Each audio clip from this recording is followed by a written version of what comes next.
নমস্কার, আমি সুমনা দাস। আপনাদের আগেই বলেছি খুব তাড়াতাড়ি আসছি আমার আরেকটা অভিজ্ঞতা নিয়ে। আগের বছর 2023 জুলাই মাস মিশা তখন ডেলয়েট থেকে জাস্ট রিজাইন করেছে ইউএসএ তে পড়াশোনা করতে যাবে বলে। আর মিশার বাবার মনে প্রবল ইচ্ছে বিদেশে যাওয়ার আগে মেয়েকে ভারতের বিভিন্ন দ্রষ্টব্য জায়গাগুলো ঘুরিয়ে আনার। বাবা মেয়ে মিলে প্ল্যান করলো বেড়াতে যাওয়ার। আমি তখন ওই ভরা মাসে স্কুল থেকে ছুটি পাবো কি না পাবো চিন্তা ভাবনা করে ওদের সাথে যাওয়ার আর সঙ্গী হলাম না। তো মিশা আর মিশার বাবা প্রথমে ফ্লাইটে করে দিল্লিতে পৌঁছে সেখানে কিছু সময় থেকে তারপরে লে শহরের ফ্লাইটে করে সেখানে গিয়ে পৌঁছেছিল।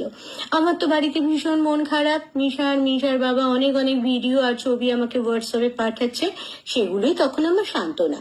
এই ভিডিওগুলির মধ্যে আছে hall of fame museum, Bharat Pakistan যুদ্ধে নিহত বীর সৈনিকদের প্রতি শ্রদ্ধা প্রদর্শনের উদ্দেশ্যে এটি নির্মিত পাথর সাহিব গুরুদ্বারা, শিখ ধর্মগুরু গুরু নানকের স্মৃতিতে নির্মিত শান্তি স্তূপ। টুরিস্টদের আরেকটা আকর্ষণীয় বিষয় হচ্ছে সিন্ধু আর জাংশন নদীর সঙ্গমস্থল। সিন্ধু নদীর জলের তুলনায় জাংশন নদীর জল কম্পারেটিভলি কিন্তু ধূসর। এখানে বোটিং ভ্রমণকারীদের খুব আকর্ষণ করে। যাই হোক, ওরা আমাকে ভিডিওগুলো পাঠাচ্ছিল আর এরই ফাঁকে মিশা আমাকে জানালো, মা জানো তো বাবার না এখানে খুব ব্রিদিং প্রবলেম হচ্ছে। পরবর্তীকালে আমি লেতে গিয়ে দেখেছি রুক্ষ পাহাড়ি লেতে গাছের সংখ্যা কিন্তু খুব কম, তাই অক্সিজেনের খুব অভাব। যাদের হার্টের প্রবলেম আছে সেই সব মানুষদের ডক্টরের অ্যাডভাইস নিয়ে হার্টের কন্ডিশন বুঝে সেখানে বেড়াতে যাওয়া উচিত। এবার বলি, লেতে সমস্ত হোটেল আর ট্যুরিজমের গাড়িগুলোতে না ছোট ছোট অক্সিজেন সিলিন্ডার থাকে, কারণ এখানে বেড়াতে আসা ট্যুরিস্টদের মধ্যে ব্রিদিং প্রবলেম খুব কমন ব্যাপার। এর পরের দিনের প্রোগ্রাম ওদের ছিল পেঙ্গং লেক যাওয়ার, কিন্তু তার আগেই ঘটলো অঘটন। তখন প্রায় রাত 12:30, না 12:30 না, একটু আগে। যাই হোক, আমি আর আমার খুড়তুতো ভাই রাতুল সবে ডিনার সেরেছি। হঠাৎ মিশার হোয়াটসঅ্যাপ কল আর কান্না। সব্যসাচীর প্রচন্ড ব্রিদিং প্রবলেম হচ্ছে। একটা কথা জানিয়ে রাখি, আমাদের এখানকার সিম কার্ড কিন্তু লেতে চলে না, ওখানে গিয়ে নতুন সিম কার্ড নিতে হয়। ভিডিও কলে সব্যসাচীর অবস্থা দেখে রাতুল তড়িঘড়ি করে তখন খবর দিল আমার পিস্তত ভাই রাজুকে। ইতিমধ্যে আমরা লে যে হোটেলে মিশা সব্যসাচী ছিল তার মালিককে রিকোয়েস্ট করে, আমি তো পায়ে কান্নাকাটি করে লে সিভিল হসপিটালে সব্যসাচীকে অ্যাডমিট করিয়েছি। মিশা বিদেশ বিভোরে একা সারা রাত ধরে মেয়েটা আমার হসপিটালে বাবার বেডের নিচে হোটেল থেকে আনা একটা বিছানার চাদর বিছিয়ে শুয়ে আছে আর কাঁদছে। সব্যসাচীর তখন অক্সিজেন সিলিন্ডার ছাড়া এক মুহূর্ত চলার ক্ষমতা নেই। রাতটাও কাটলো আমাদের 3 ভাই বোনের না ঘুমিয়ে। পরের দিন আমাদের প্রথম প্রচেষ্টা কোন ফ্লাইটের টিকিট পাওয়া যায় সেটা দেখা। রাজু আর আমি ছুটে যাব লেতে। আশেপাশে পরিচিত কেউ নেই, বিদেশ বিভোর। মেয়েটা আমার কি করছে? কিন্তু ঈশ্বর মুখ তুলে তাকালেন। আমার মাস্তুত ভগ্নিপতি অরিজিৎ মাইতি পরিচিত একজন বন্ধুর পরিচিত আইএএস অফিসার অঙ্কুশ কোটওয়াল আর আরেকজন মিলিটারি ডক্টর রিতেশ শর্মার সাথে একটা পরিচয় সূত্র বের হলো। ওরা ছুটে গেলেন লের সিভিল হসপিটালে।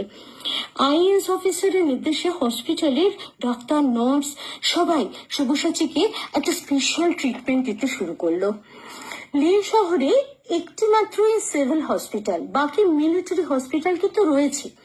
কিন্তু লেতে পর্যটকদের ভিড় যেহেতু খুব বেশি, তাই সেখানে গভর্নমেন্ট বিনা পয়সায় পর্যটকদের চিকিৎসার সুযোগ দেয়। এরপর আমরা সেখানে গিয়ে দেখেছি হসপিটালের বেডগুলি না মোটামুটি বিকেল অব্দি খালি থাকে, কিন্তু সন্ধে হতে না হতেই টুরিস্টদের ভিড়ে সব ভরে যায় আর সবাই মোস্টলি অ্যাডমিটেড হয় ব্রিদিং প্রবলেম নিয়ে। আমরা প্রায় 4 দিন হসপিটালে ছিলাম জানেন।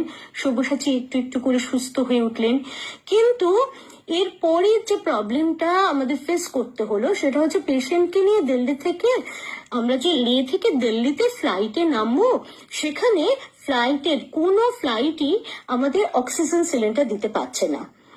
এই ব্যাপারে মিশা আর রাজু আপ্রাণ চেষ্টা চালিয়ে যেতে থাকলো, কিন্তু সেটা খুব খুব একটা দুরূহ প্রবলেম।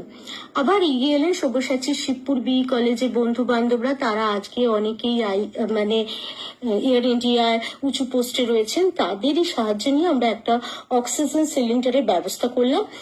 জানেন, শুধু সেই অক্সিজেন সিলিন্ডারটার দামই পড়েছিল আমাদের 29,000 টাকা। বাদ বাকি আমাদের 4 জনের ফ্লাইটের টিকিটের কথা তো বাদই দিলাম। তারপরে অ্যাম্বুলেন্স করে হসপিটাল থেকে সোজা সব্যসাচীকে ভিআইপি ট্রিটমেন্ট দিয়ে ফ্লাইটে তোলা হলো। বিমান পথে অক্সিজেন সিলিন্ডার সব্যসাচী ইউজ করলেন। যাই হোক, সেখান থেকে আমরা নামলাম দিল্লিতে। দিল্লি এয়ারপোর্টের ভিতরে মেডিকেল চেক আপ করে নিয়ে শান্তি। দিল্লিতেও সব্যসাচীর 2 বন্ধু উপস্থিত ছিলেন, বি কলেজের বন্ধু। সেখানে একটা হোটেলে আমরা 1 নাইট স্টে করে পরের দিন ব্যাক টু প্যাভিলিয়ন। জানেন বন্ধুরা, এত অসুবিধার মধ্যেও না আমার একটা বিশাল প্রাপ্তি হয়েছে। দিল্লি থেকে লেতে যাওয়ার সময় আর লে থেকে দিল্লিতে ফ্লাইটে করে আসার সময় আকাশের উপর থেকে হিমালয়ের যে কি অপরূপ রূপ আমি দেখেছি, ভাষায় প্রকাশ করতে পারবো না। আমার জন্ম সার্থক। কোথাও কোথাও শ্বেত ও শুভ্র তুষার, কোথাও আবার অপরূপ সবুজ, কোথাও বা রুক্ষ পর্বত শৃঙ্গ। জানি না আর কোনোদিন এই রূপ দেখার সৌভাগ্য আমার হবে কিনা। ভালো থাকবেন বন্ধুরা সবাই। ভিডিওটা কেমন লাগলো আমাকে জানাবেন।